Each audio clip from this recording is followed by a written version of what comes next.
अस्सलामुअलैकुम दोस्तों।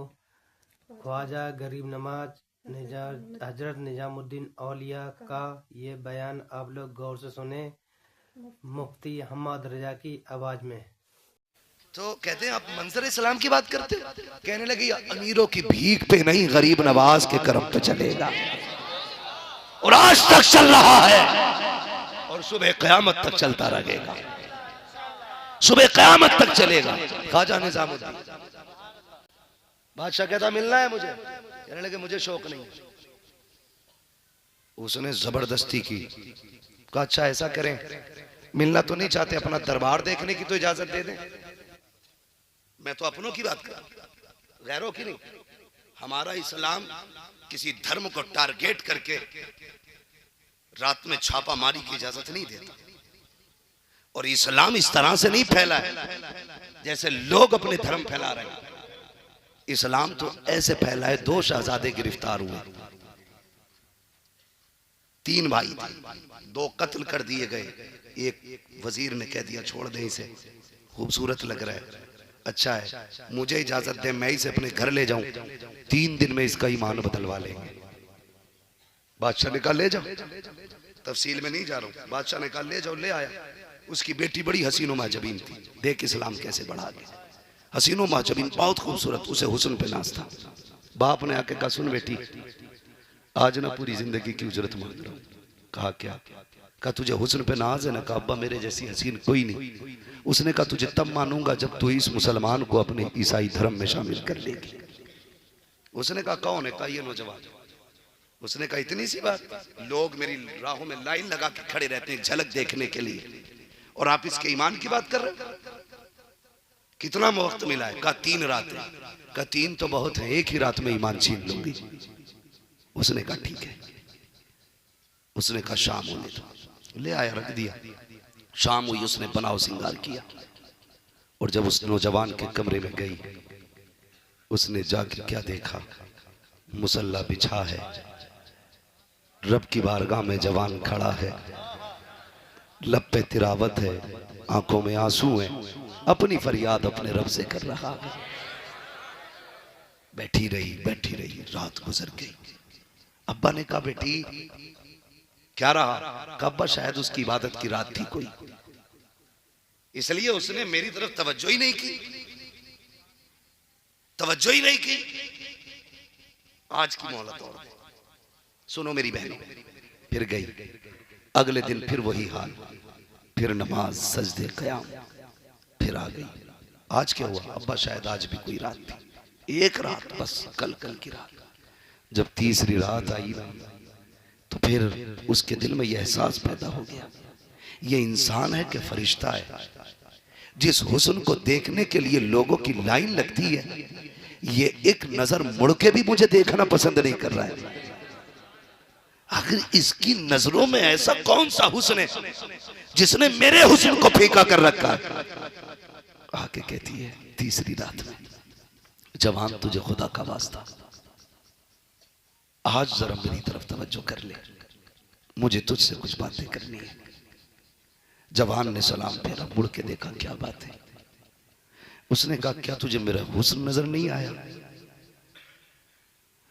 तो नौजवान ने कहा जिसने हुजूर का हुस्न देखा हो वो दुनिया के हुस्न पे नहीं बिका करते, हमने महबूब का हुस्न देख लिया है, तेरे हुस्न की औकात ही क्या है? उसने कहा फिर एक काम कर। कहा क्या? कहा हाथ बढ़ा के कलमा पढ़ा दे, मुझे भी अपना बना ले। कहा क्यों? कहा जिस मजहब का मानने वाला इतना पारसाग है, उस मजहब का लाने वाला कितना पारसा रहा। इस तरह से इस्लाम फैला, रातों रात डांके मार के नहीं, पैसों का लालच दे के नहीं।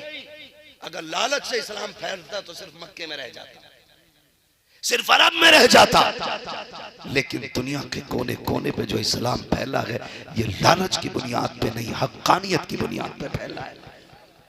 और बेटी इतनी अंधी हो गई, इतनी अंधी हो गई, किसी ने पैसे का लालच दिया, डूब गई। कसम खा के कहता हूं, भागने वालियों की बात नहीं, जो ससुराल चली गई है और शोहर के घर सोने के लुक्मे खा रही है, उनसे जाके पूछना क्या तुम्हें शोहर के घर के सोने के लुकमों में वही लज्जत है जो बाप के घर की चटनी के लुकमों में लज्जत आती थी। वो जबान पकड़ के कहेगी खबरदार, यहाँ की रोटी को मेरे बाप की रोटी से ना मिला लेना, उसके घर की चटनी के टुकड़े यहाँ के मुर्ग बकरों से ज्यादा अच्छे लगते थे। उनसे जाके पूछ बेटी बाप क्या होता है, उससे जाके पूछ तुझे पालने वाला कौन है, जो तुझे मान कहता रहा, सम्मान कहता रहा, अभिमान कहता रहा, अपना गुरूर अपना घमंड कहता रहा। कई बापों ने तो इतना प्यार बच्चियों से किया, कहते थे शुक्र है बेटा नहीं है, बेटी रब ने दी है, लेकिन बेटी में बेटे के भी जलवे नजर आते हैं, बेटी के भी जलवे नजर आते हैं। ये प्यार कौन करेगा? सिर्फ बाप। और हम जाके गैरों के बिस्तर पे लेट गए। तेरी इज्जत इतनी सस्ती, इतनी गिरी हुई इज्जत। सोशल मीडिया पे देखा होगा कि मैं धर्म छोड़ रही हूं, क्यों? अपने पप्पू की वजह से। और रीजन नहीं का तुम्हें भरोसा है? वो पूछता है एंकर माफ करे, मीडिया ने भी जहर से कम काम नहीं किया इस जमीन के ऊपर। पूरे मुल्क की बर्बादी का सबब मीडिया है। जहर घोल रखा पूरे समाज में। फिर भी कभी कभी कोई कह देता इनमें और क्या दिखा तुम्हें, तो कहती इसमें सारी अच्छाई दिखी। मैं भगाने वाले से भी कहूंगा होश में लेके जा, जो अपने बाप की ना हो सकी वो तेरी खाक हो जाएगी। तेरी क्या हो जाएगी? आपसे मैं कह रहा था लव मैरिज ना करें, अरेंज मैरिज करें। तुम्हें जो नशा चढ़ा है ना, फ्री की सिमें, फ्री की कॉलें, कान में लीड लगाए लगाए बहरे हो गए, नस्लें भी गूंगी गूंगी बहरी पैदा होंगी, खुद तो हो ही जाओगे खराब। अपनी जिंदगी का फोकस अपने फ्यूचर पे करें, अपने मुस्तकबिल पे करें। कह रहे अम्मा बस यही वाली जो अपने पड़ोस में रहती है ना, इसी से रिश्ता करना, ये ना मिली मर जाऊंगा। मर जा डूब के, मर जा जाकर के। कह रहा इससे अच्छी नहीं मिलेगी। मैंने कहा तेरे जैसे निकम्मे ठलुए को हाँ इससे अच्छी नहीं मिलेगी, तेरे जैसे निकम्मे नाकारा को इससे अच्छी नहीं मिल सकती है। मैं कहता हूँ फ्यूचर अच्छा कर ले, खुदा की कसम तकदीर भी अच्छी हो जाएगी, तेरी दुनिया भी अच्छी हो जाएगी।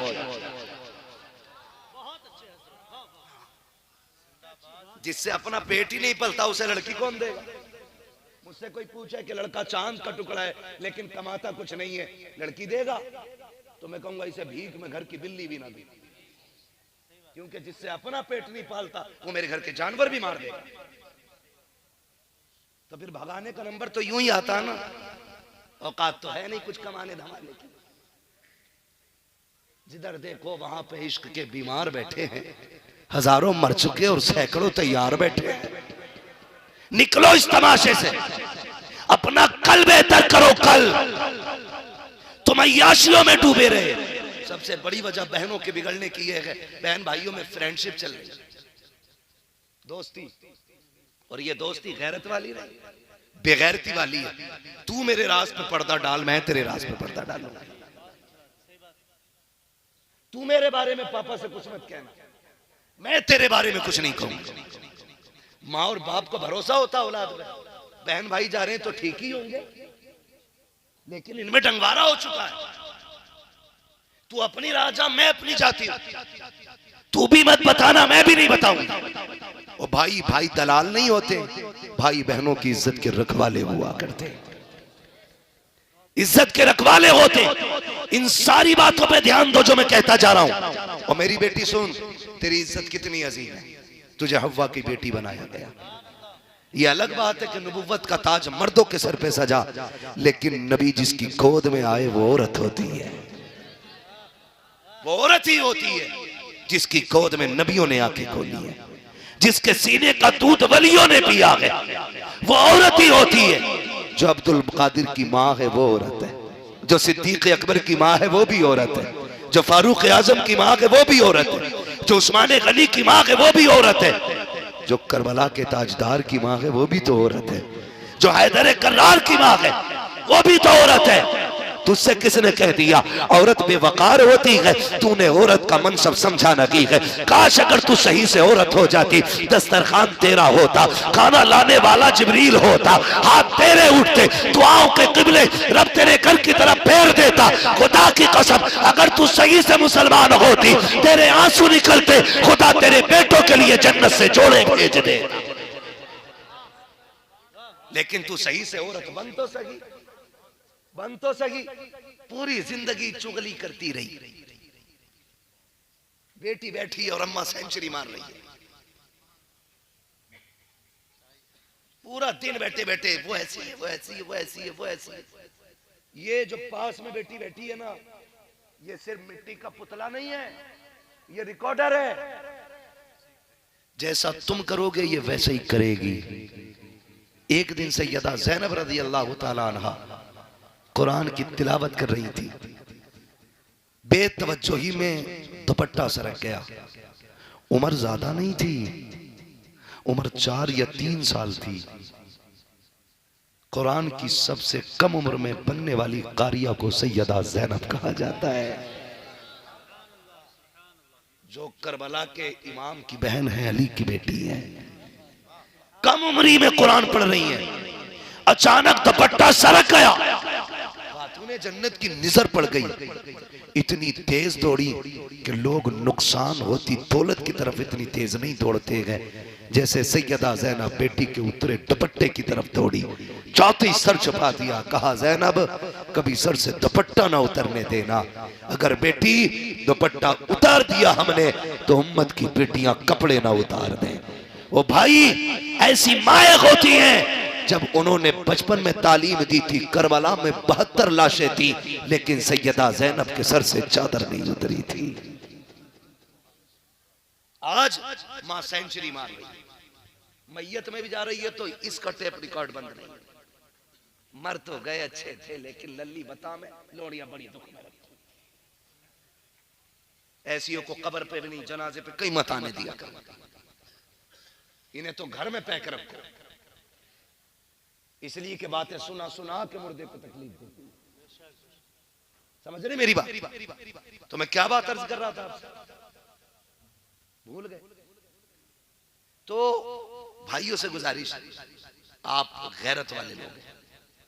मुझे नहीं लगता इस समाज मेरे इस महफिल में कोई इतना बेगैरत बैठा होगा, क्योंकि महफिल गौस की और कोई बेगैरत आ जाए हो ही नहीं सकता है। इसलिए कि महबूब की महफिल को महबूब सजाते हैं, आते हैं वही जिनको सरकार बुलाते हैं। कोई ये ना सोचना हम ही जलसा सुनने गए थे और हम ही गालियां पड़ी हैं, नहीं। कभी अपनों को डांट के ना दूसरों को समझाना मकसद होता है, कभी अपनों को डांट के दूसरों को समझाना मकसद होता है। जब किसी और का बच्चा गलती करता, बाप जाके अपने के थप्पड़ मारता है, कहता आइंदा ये गलती न करना, मतलब ये नहीं अपना बेटा बुरा है, मतलब ये है ताकि सामने वाले की समझ में आ जाए ये जो काम तुमने किया है ये बुरा किया है, बुरा किया। इंशाअल्लाह नमाजों के पाबंद रहेंगे, घर में पर्दे को लाजिम करेंगे। गौर कीजिएगा, बगदाद वाला यूं ही नहीं आया है।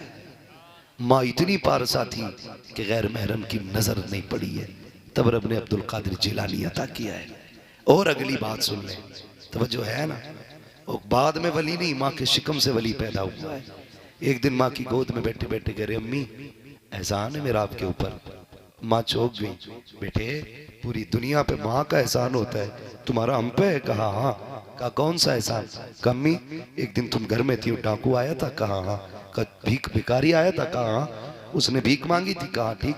कहा तुमने पर्दे की आड़ से ना कुछ पैसे दिए थे, उसने हाथ का कंगन देख लिया था, उसकी नीयत खराब हुई, वो कंगन छीनना चाहता था, जैसी वो तुम्हारी तरफ हाथ बढ़ाया तुम्हारी चीख निकली, तुमने रब को आवाज दी मदद के लिए।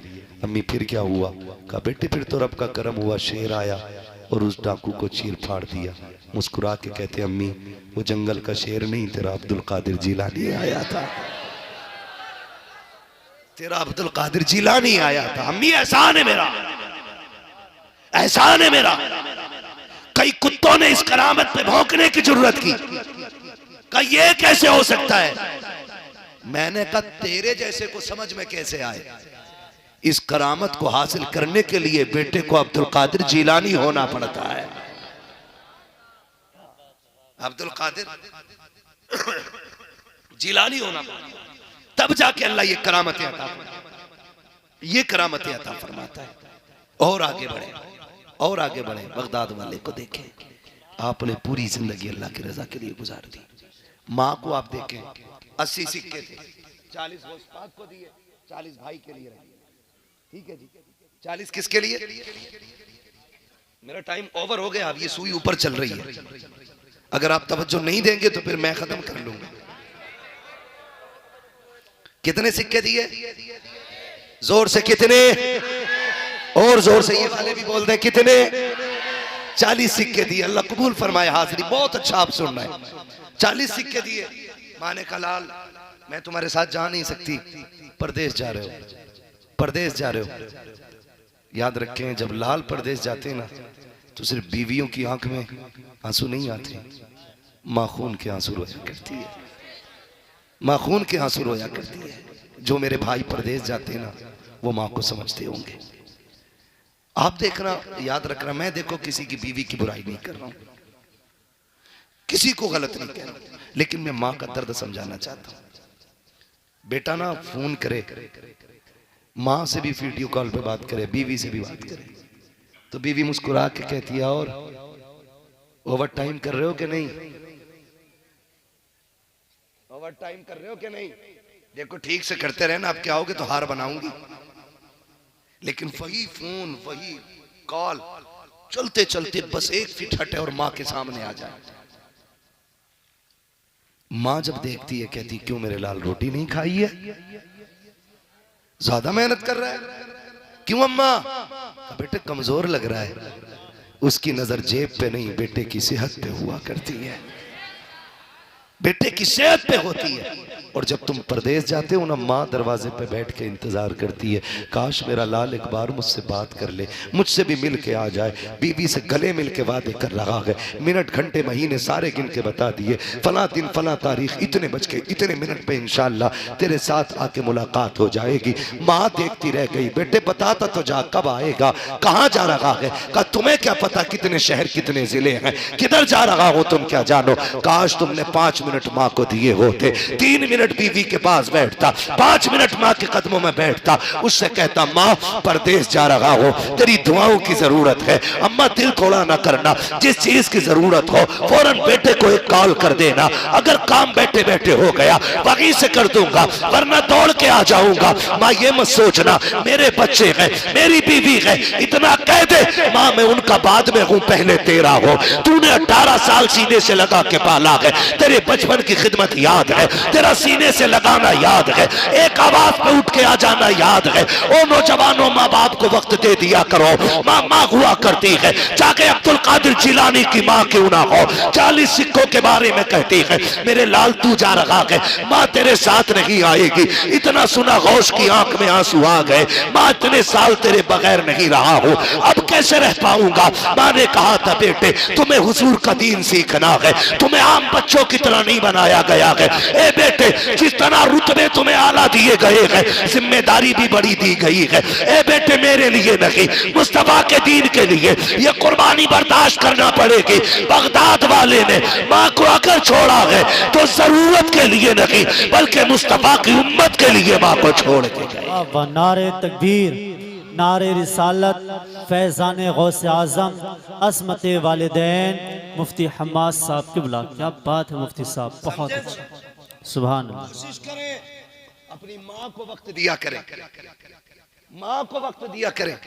परदेश रहते हैं, मैं हम लोग भी अक्सर मुसाफिर लोग रातों दिन सफर में रहते हैं और जिंदगी मौत का कुछ नहीं पता। उजाले अपनी यादों के हमारे साथ रहने दो, न जाने किस गली में जिंदगी की शाम हो जाए। कोई नहीं जानता ये निकला है पलट के आएगा कि नहीं, कोई नहीं जानता मैं सफर कर रहा हूं मैं लौटूंगा कि नहीं, किसी को नहीं पता। अगर लौट आते हो तो रब का करम है, लौट आते हो तो रब का करम है। इसलिए घर से जाया करो ना, माँ को राजी करके उठा करो। पगलो जानते नहीं हो, माँ राजी हो ना तो रब मिट्टी को सोना बना देता है, और माँ नाराज हो तो रब सोने को मिट्टी कर देता है। गलत भूल में गलत सोच रहे हैं, कि हम इनसे छुपा के रखें, अमीर बन जाएंगे। अल्लाह की कसम बरकतें उठ जाती हैं, बरकतें उठ जाती हैं। बरकतें तभी रहती हैं जब माँ बाप का हिस्सा शामिल रहता है, माँ बाप का हिस्सा शामिल रहता है। बगदाद वाले की अम्मी कहती है, लाल जा रहे हो? जी अम्मी, मेरे सीने से लगे, पता था फिर ये पलट के नहीं आएगा। जानती थी बेटे से आखिरी मुलाकात है, अब शायद मेरी मुलाकात बेटे से ना हो। माँ ने 40 सिक्के दिए, सदरी में सिल दिए। सोचो तो सही, आम माँ होगी कोई वो जिसका बेटा आलम अरवाह में भी वली है, माँ के शिकम में भी वली है, पैदा होते ही रोजा रख रहा है, कितना पारसा बेटा होगा। उस बेटे से माँ कह रही है, बेटे वादा कर, झूठ नहीं बोलना है। ये बात तो समझ में ही नहीं आती है। जो पैदाइशी वली हो, जिसका रोजा ना छूटा हो, वो झूठ बोलेगा? झूठ से मुश्किल काम था पैदा होते ही रोजा रखना। जिसने पैदा होते ही रोजा रखा, फिर उससे ये वादा क्यों लिया जा रहा है झूठ नहीं बोलना? बहुत गौर किया ना तो समझ में आया, सिर्फ गौसे पाक ही आगे तक का नहीं देखते थे, मां भी बहुत आगे तक का देखती थी। गोया मां ये कहना चाहती थी, अब्दुल कादिर जा तो रखे हो, काफिले के साथ जा रहे हो, मैं साथ नहीं हूं बेटे, लिहाजा अपनी चीज का हिसाब तुम्हें ही देना है। गोया माँ ये कह रही थी, चलोगे डाकू मिलेंगे, काफिला लूटा जाएगा, अब्दुल कादिर तुम्हारे पास भी लोग आएंगे, सिक्के तो हमने सिल दिए हैं, किसी को पता भी नहीं चलेगा, लेकिन फिर तुमसे पूछा जाएगा तुम्हारे पास भी कुछ है कि नहीं। बेटा उस वक्त में तुम्हें सच का साथ देना है, जबान से नहीं फिरना है। अल्लाह अकबर। बगदाद वाले ने वही किया, और माँ तो माँ होती है, माँ की बातों में फायदा होता है, कभी नुकसान नहीं होता है। फायदा देखे, डाकुओं के सरदार ने बुलाया, कहा तुम पे क्या है? कहा 40 सिक्के सोने के। कहा किधर गए? कहा सदरी में। कहा दिखाओ तो सही। कहा बंद तोड़ो। जब बंद टूटे 40 सिक्के गिरे। सरदार हैरत में था। कहा बच्चे, झूठ बोल के तुम सिक्के बचा सकते थे, लेकिन तुमने सच बोल करके नुकसान कर लिया है। बगदाद वाले ने कहा मैं झूठ बोल के सिक्के तो बचा लेता, लेकिन मां से किया हुआ वादा टूट जाता, वादा टूट जाता। जब ये सच सामने आया है, डाकुओं के सरदार ने कदम पकड़ के गया, बच्चा कितना अच्छा है, तू मां का वादा नहीं भूला, हम खुदा का वादा भूल गए। उसने कहा बच्चे है कौन? फरमाने लगे मैं हसनी हुसैनी सैयद हूं, मैं खातून जन्नत के चमन का फूल हूं, मेरा नाम अब्दुल कादिर जिलानी है। इतना सुना, कदम पकड़े, कहने लगा देर न कर, तौबा करा के हमें भी अपना बना ले। जब सरदार ने इतनी बात कही तो जो साथी थे ना, कहने लगे उस्ताद चोरी साथ की है तो जन्नत में भी तो साथ जाना है, आप ही थोड़ी हमें भी जाना है। तारीख गवाह है, ये कमाल रब ने बगदाद वाले को बख्शा है।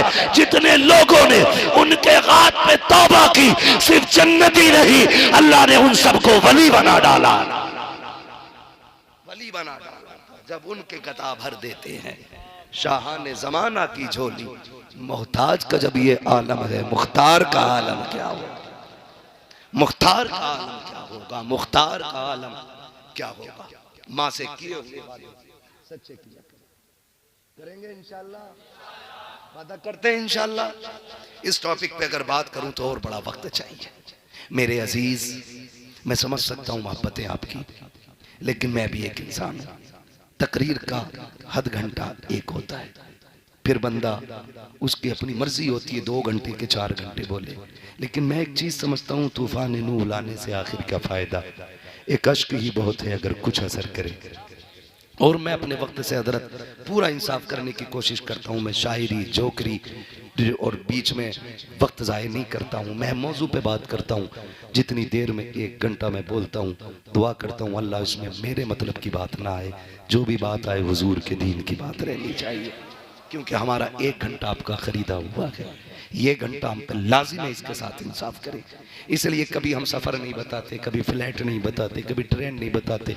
आ गए, अल्लाह ले आया, आपसे मुलाकात हो गई है। अब यहाँ बैठ करके इधर उधर की चापलूसी ज़रूरी नहीं है। जो ड्यूटी लगी है दीन का वो काम कर जाए। बगदाद वाला माँ से प्यार करता है, माँ बगदाद वाले से प्यार करती है, और रब ने फिर बगदाद वाला इल्म सीखने के लिए गया।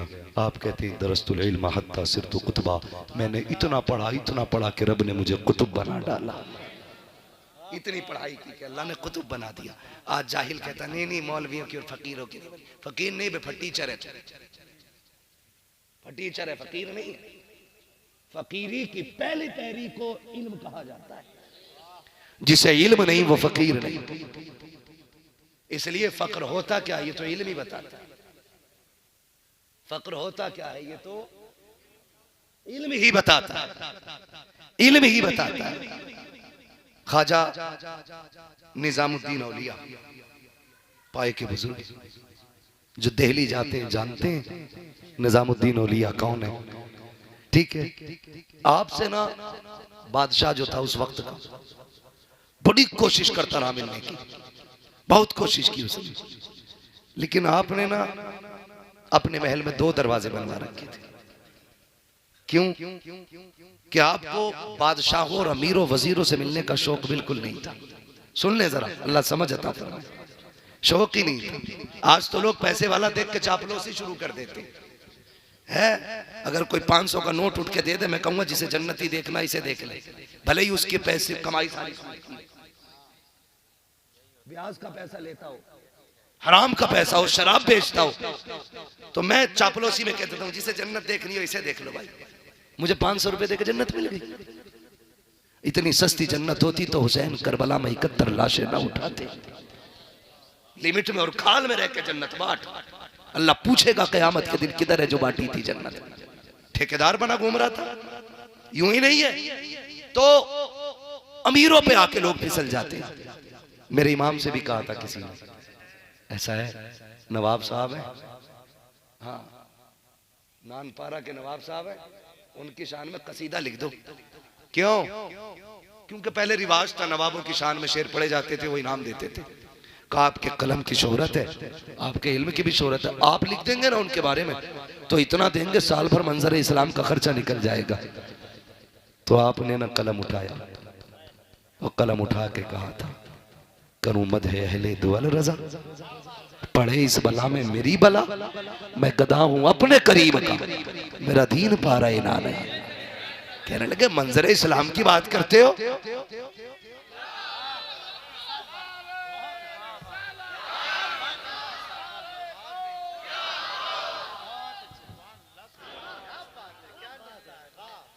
ये ख्वाजा निजामुद्दीन ने कहा।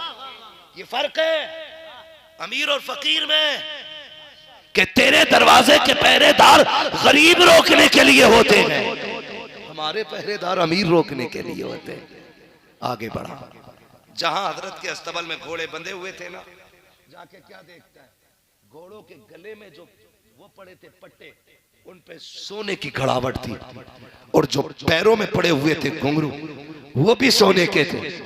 उसने सोना इतना देखा ख्वाजा निजामुद्दीन की चौखट पे, कहने लगा छोड़ो ये फकीरी का लिबास उतारो, क्या फर्क है तुम्हारे और हमारे बीच, तुम्हारे पास भी तिजोर सोना है, हमारे पास भी सोना है, क्या फर्क रह गया। बड़ी बात कही थी ख्वाजा निजामुद्दीन ने। कहने लगे अभी नहीं समझा तू, फर्क बहुत बड़ा है। कहा क्या? का बादशाह सोने को तिजोरी में संभाल के रखते हैं, फकीर सोने को घोड़े के कदमों में डाल के रखा करते हैं। हमारे औकात नहीं है, औकात नहीं है इसकी। तो कह रहा मतलब ही क्या, फकीरों की लाइन अलग है, मौलवी की लाइन अलग है, फकीरों की नहीं कमीनों की लाइन अलग है, मौलवी की लाइन अलग है। आपसे भी गुजारिश करूं, मैं तावीज का मुखालिफ नहीं, इन चोड़ों चमारों का जरूर मुखालिफ हूं। जो दुकानें खोल के बैठ जाते, एक टाइम मस्जिद में नहीं जाता और रोज 300 मरीज देख रहे हैं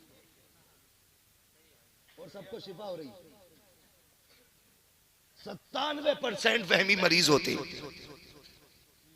तो मैं बता दूंगा आज 97% दिमागी मरीज होते हैं, हकीकी नहीं। मुझे कुछ हो गया, उसे मिट्टी उठा के दे दो, उसे लगेगा मैंने कुछ खा लिया, वो खुट्टी। समझे ये चीजें, तमाशे बना रखे। तावीज का मुखालिफ नहीं, हम एक नहीं 5 भी पहन लेंगे, लेकिन देने वाला मुफ्ती आजम जैसा होना चाहिए। जिसके आगे मुवक्किल हाथ बांधे खड़े रहते हैं। ऐसा भी तो एक टाइम मस्जिद में नहीं जा रहा, रोज 300 मरीज देख रहा, कह रहे अल्लाह का बड़ा करम है, लंबी कमाई है। पैसे आना करम की बात नहीं होती है, पैसे आना करम की बात नहीं होती है। पैसे करम से होते तो फिरौन, शद्दाद, हामान, कारून सारे ही पैसे वाले थे। गरीबी अगर करम के खिलाफ है तो फिर अली अल्लाह वाला की, क्योंकि जिसे रब ने बेटी दी उसके घर में तो एक वक्त का खाना भी नहीं था। जिसे नबी ने बेटी दी वो तो बड़ा गरीब था, धोखा न खाना पैसे दे के, इस पे बड़ा करम है, अल्लाह पैसे दे रहा। सुने मेरी बात, इन्होंने ना बेड़े गर्क कर दिए। हमारी और आपकी कोशिश ये रहे हम रब के भी करीब हो जाएं, मुस्तफा के भी करीब हो जाएं। जब ये कुर्बतें मिलेंगी ना तो फिर किसी जाहिल की जरूरत नहीं जाके कह रहे जब से आई है लड़ी रही है। देखियो सितारे किधर हैं दोनों के, हाँ सितारे मिलवा रहे हैं। अब मुझसे कह रहा सितारे मिला दो, मैंने गौर से देखा, मैंने मुझे अपने ही सितारों का ना पता, तेरे सितारे किधर से ढूंढ के लाओ। उसके बाद क्या कह रहे हो सितारे मिला दो, तो वो भी कितना कॉन्फिडेंस के साथ कह रहा ठीक हो जाएगा। जिसकी अपनी बीवी 10 महीने से गाली दे रही है वो हमारे घर के हाल सुधारेगा? क्यों धोखों में पड़े हो? फिर कह रहा कौन सा वाला दूं, 51 रुपए वाला कि 5100 वाला? सोच रहा जहेज से तो कमी लग रहा, ऐसा करो 5100 वाला ही दे दो। 3 दिए उसने, 3 15,000 पार। और जब 3 दिए तो ऐसे हाथ जोड़ के खड़ा, हजूर क्या करना? अब हजूर का तमाशा देख, एक गले में बांधना, एक पेड़ पे बांधना, एक तकिए में रख लेना। अब तक गालियां चल रही थी घर में, अब पीर के तावीज की करामत देखो। औरत निकली सुबह, उसने देखा ये क्या टका, रात भर में करामत कहां से आ गई। उसने कहा जी देखो ये क्या है, तेरा पगली बताइए मत, मैं ही लाया। क्या है? क्या तावीज है? का बरकत का। ऊपर क्यों टांगा? तो उल्लू बना के कह रहा बरकत ऊपर से ही आती है ना। पीर साहब ने कहा बच गया। कह रहा शुक्र अल्लाह का, एक से बच गया। जब नहाने उठा, कपड़े चेंज किए, कहा ये क्या? दिल घबरा गया, देखा ना रात को उठ के बैठ जाऊं, उसी का तावीज है। 2 तीसरा नंबर जब आया, खुद बताओ बिस्तर कौन झाड़ता है? बोले बीवी, बहन, बेटी, माँ। जाहिर है जब झगड़ा बीवी का है तो बिस्तर भी बीवी झाड़ेगी। आई उसने तकिया उठाया, सबसे पहले गिलाफ निकाला, पहले झटके में तावीज बाहर। अब जो उसने तावीज देखा बत्ती चल गई दिमाग की। उसने कहा पेड़ वाला बरकत का था, गले वाला धड़कन का था, ये किस चीज का लाया है? कहती है पक्का मुझे मरवाने का इंतजाम कर रहा है, इसने जरूर मुझे या तो मेरा दिमाग बंधवा रहा है या मुझे मरवाना चाहता है, कहीं और ही लग गया है। ये ख्याल आया, खुदा की कसम अभी नहा के नहीं निकला, बीवी चिमटा लेके पहले खड़ी है। कल तक गालियों पे चल रही थी, अब बेलन पे आ गई है, चप्पल जूते चल रहे हैं। भागो पीर की तरफ, न पीर बचाएगा न पीर का बाप बचाएगा। जाओ, अगर घर के हालात अच्छे नहीं है, ताबीज का ठेकाना ले, डोरी ना ला, किरदारे मुस्तफा ले, अपनी बीवी के साथ वही कर जो मेरे नबी ने खदीजा के साथ किया है। खुदा की कसम तेरे घर के अंदर रहमतें भी आ जाएंगी, खुदा की बरकतें भी आ जाएंगी। डॉक्टर इकबाल ने कहा था तेरे दामन में है किस लालो जवाहर की कमी, तू किसी और के दामन की तरफ क्यों देखे। हुजूर का किरदार काफी है। आका की जिंदगी जिए, आका की जिंदगी पढ़ें, आका की जिंदगी सीखें, आका की जिंदगी की तरह जीने की कोशिश करें। अल्लाह की कसम घर में झगड़े ही नहीं होंगे, हुजूर की तरह जिंदगी आप गुजारें। बगदाद वाले की पूरी जिंदगी अल्लाह अल्लाह करते गुजर गई। फिर रब ने वो कमाल बख्शा, एक दिन जिद कर ली, खाना ही नहीं है। कब तक का? जब तक रब खुद नहीं खिलाएगा।